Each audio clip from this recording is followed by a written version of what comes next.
اعوذ باللہ من الشیطان الرجیم۔ بسم اللہ الرحمن الرحیم۔ تمام دیکھنے اور سننے والوں کو السلام علیکم۔ ایک دفعہ حضرت ابراہیم بن ادم رحمۃ اللہ علیہ سے پوچھا گیا کہ کسی شخص کو یہ کیسے معلوم ہو سکتا ہے کہ اس پر اللہ کی رحمت کا دروازہ بند ہو چکا ہے؟ تو انہوں نے فرمایا، جس شخص کا دل 3 حالتوں میں اللہ تعالیٰ کی طرف نہ ہو تو یہ اس بات کی نشانی ہے کہ اس پر رحمت کا دروازہ بند کیا جا چکا ہے۔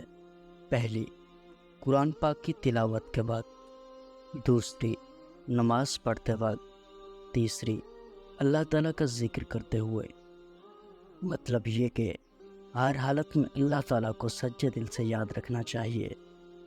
ایک مرتبہ کسی نے حضرت ابراہیم بن ادم رحمۃ اللہ علیہ سے پوچھا، حضرت قرآن مجید میں اللہ تعالیٰ نے فرمایا ہے کہ میں دعا کرنے والے کی دعا قبول کرتا ہوں، پھر کیا وجہ ہے کہ بعض دفعہ ہم برابر دعا کرتے رہتے ہیں لیکن ہماری دعا قبول نہیں ہوتی؟ حضرت ابراہیم رحمۃ اللہ علیہ نے فرمایا، دعا قبول نہ ہونے کے 9 اسباب ہیں۔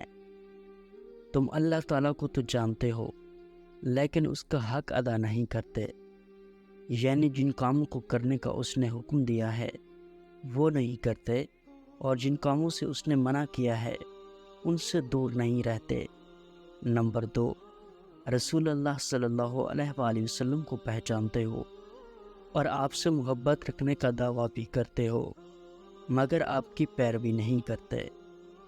نمبر 3، قرآن مجید پڑھتے تو ہو مگر اس پر عمل نہیں کرتے۔ نمبر 4، اللہ تعالیٰ کی نعمتیں کھاتے ہو مگر سچے دل سے اس کا شکر ادا نہیں کرتے۔ نمبر 5، شیطان کو دشمن تو سمجھتے ہو مگر اس سے دور نہیں بھاگتے اور اس کے کہنے پر چلتے ہو۔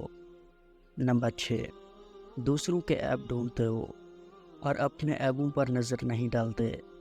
نمبر 7، جانتے بھی ہو کہ دوزخ گناہ گاروں کے لیے ہے مگر اس سے نہیں ڈرتے۔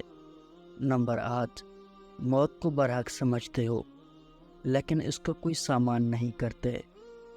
نمبر 9، اپنے پیاروں کو اپنے ہاتھوں سے زمین میں دفن کرتے ہو لیکن اس سے نصیحت نہیں پکڑتے۔